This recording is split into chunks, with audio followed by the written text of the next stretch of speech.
Hello everyone and welcome back to the channel. So this video is going to be the fourth in our series of videos that I'm doing to cover our experience with canine hip dysplasia. So as you may or may not already know, we have a dog and he is an Australian Shepherd Border Collie mix named Prince, and he was diagnosed with hip dysplasia when he was about a year old. So I have been doing a series of videos just to provide anyone who may be going through the exact same thing that we are, having a dog with hip dysplasia, to just provide them with as much information as I can, drawn from our experience, and things that I wish that I had known earlier, to kind of help with your experience if you are going through something like this.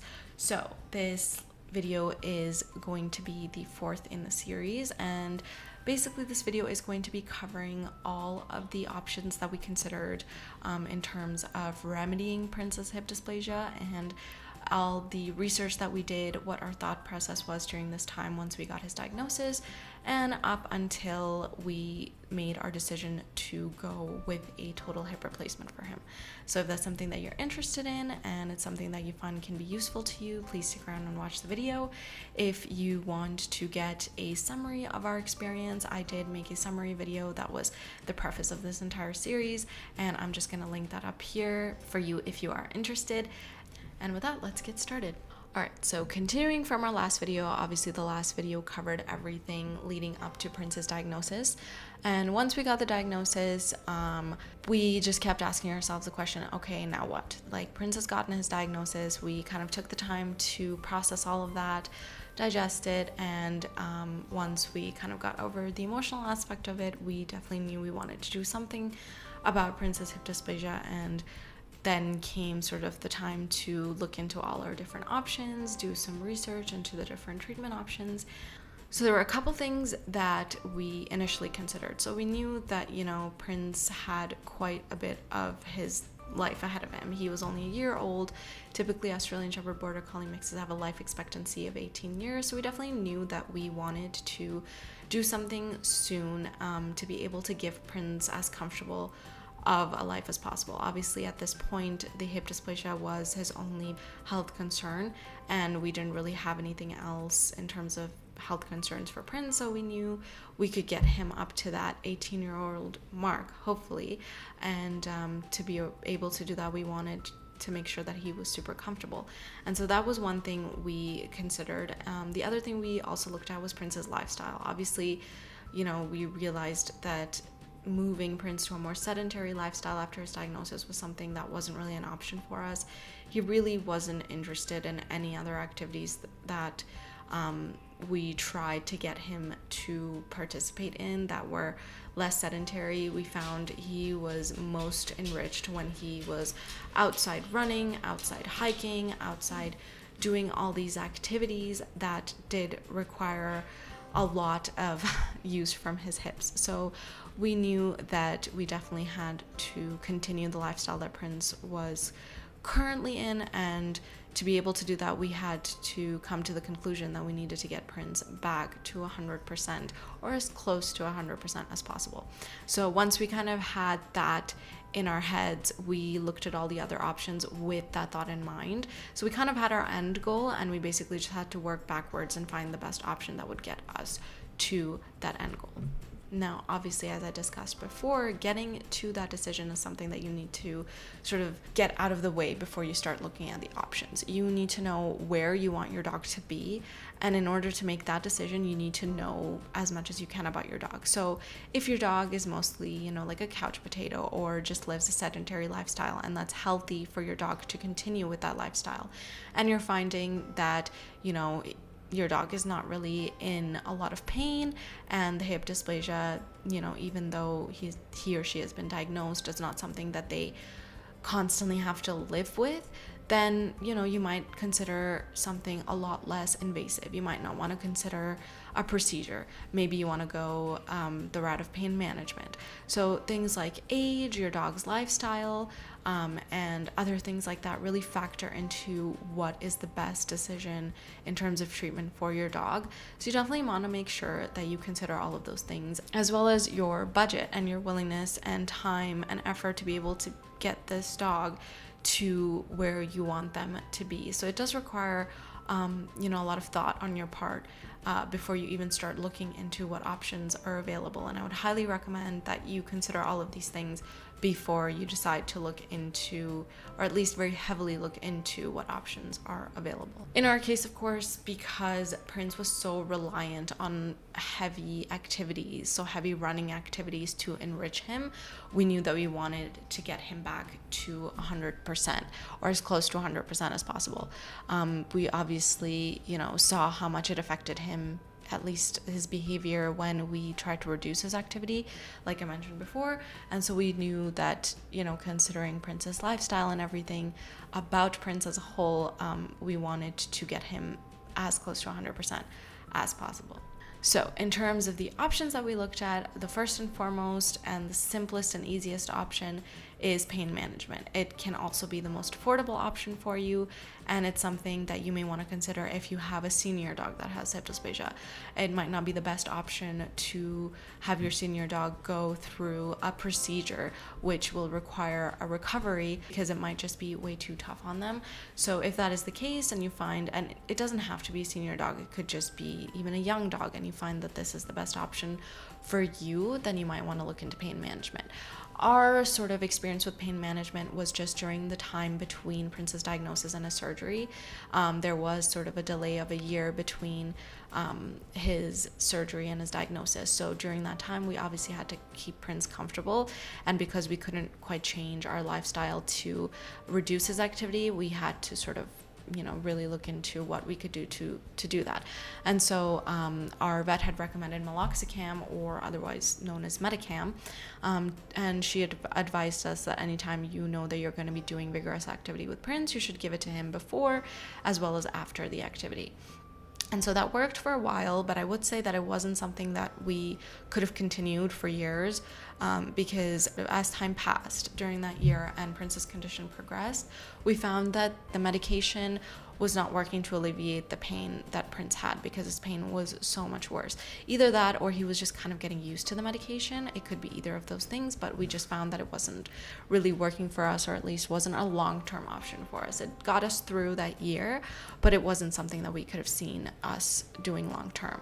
After speaking to some dog owners, I know CBD oil is a big one in pain management, that a lot of dog owners found that CBD oil helped their dog. So that is something you could look into. So I would definitely recommend speaking to your vet, sort of getting information from other dog owners that may know a little bit more if they have had a dog with hip dysplasia, and even just using resources online. Obviously, you know, make sure you do good research and find credible resources, and it really does help talking to other people as well. So look into those things if pain management is something that you really want to consider. There's also therapies that you can do at home to help sort of alleviate that strain and pressure on a dog's hips.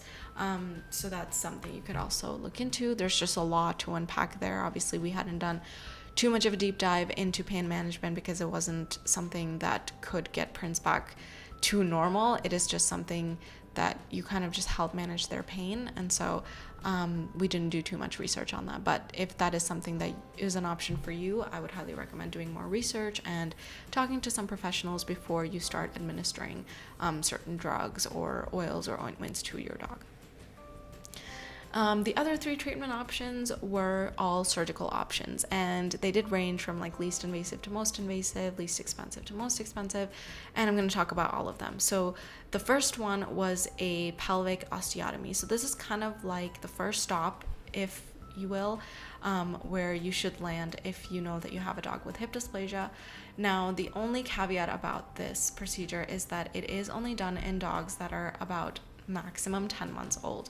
So because Prince was diagnosed when he had already turned a year old, this wasn't an option for Prince, but it does seem like a very, very good option. And it's a lot more affordable than a THR.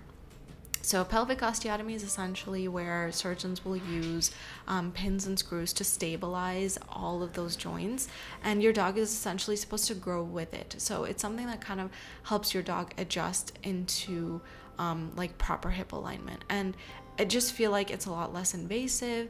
And so this is something that's a really good option, especially if you have a puppy that has been diagnosed early. I would definitely sort of look into that and try to speak to your vet and surgeon as soon as possible to make sure that your dog doesn't pass that 10-month-old threshold before they're able to get this procedure done. But it is definitely something I would have considered had Prince been a candidate. The next procedure that I'm going to be talking about is a femoral head ostectomy. Now, this procedure is very common in cats or small dogs, and the reason is because when this procedure is done, your cat or your dog will end up with that leg being a lot shorter than the rest. Now, in small animals, it's not as much of a concern because they seem to adjust really well to having a shorter leg, but obviously in larger dogs, like imagine a Great Dane with a shorter leg, it requires a lot of adjustment. Obviously, it requires a lot of lifestyle changes. Your dog will constantly be limping. So because we knew that we wanted Prince to have as close to a full recovery as possible, this was also a surgery that was not an option for Prince at all. But if you do have a small animal, this is definitely an option for you. In this procedure, what happens is that the femoral head is basically shaved or removed completely to basically allow for the joint to function a little bit better. And so you can see here, this is the femur, which is the bone in the leg, and this is the pelvic bone here, and this is the hip joint. And so basically, once this head of the femur is readjusted and removed, and kind of the bone is sort of shaped to fit this joint a little bit better, it does result in your dog having a shorter leg. The cost of this procedure is about 5,000 Canadian for both hips, so it is again a lot more affordable than a total hip replacement. So if this is an option for you and your vet or your surgeon recommends that this is something that you can look at, definitely take a look at that as well. The next and final procedure that I want to talk about, obviously the big one, is a total hip replacement or a THR.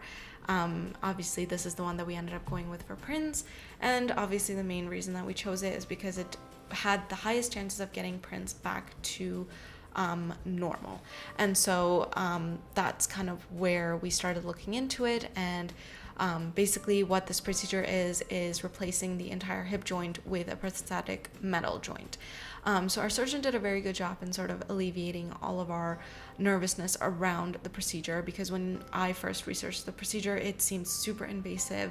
I was very nervous about it, but speaking to the surgeon definitely made us feel better. He had so much experience doing it in other dogs like Prince, and he had a very high success rate, and so he showed us lots of examples of dogs that he had done this in, which obviously helped us feel better. He also kind of went out of his way and got the implants and showed them to us, kind of showed what it would look like, and how, you know, Prince would do once he did have the hip replacement.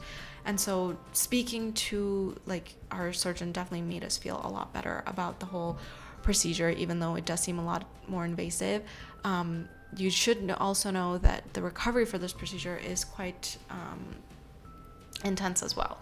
So you do have to prepare yourself for things like that. A lot of the responsibility of getting Prince back to normal also falls on you as an owner. So you really need to kind of be present and make sure that your dog has an amazing recovery to be able to get him back to 100%.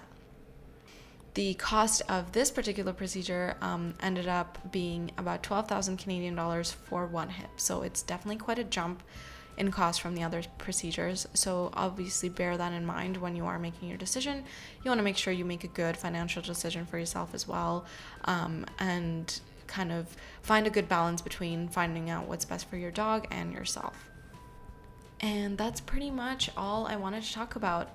Basically, I went through sort of our thought process on what we were thinking and where we wanted Prince to be while we considered our options, what different options we looked at.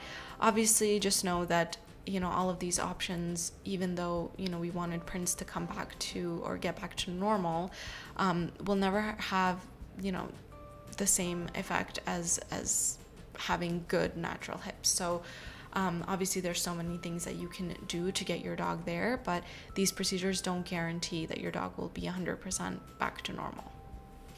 And if you haven't already, please leave a like on this video and please subscribe to the channel so you can stay tuned for the rest of the videos in the series. The next video is basically going to cover everything from this point of us deciding that we wanted to get a total hip replacement for Prince, from everything we did to prep for his surgery, to his surgery, what our experience was like.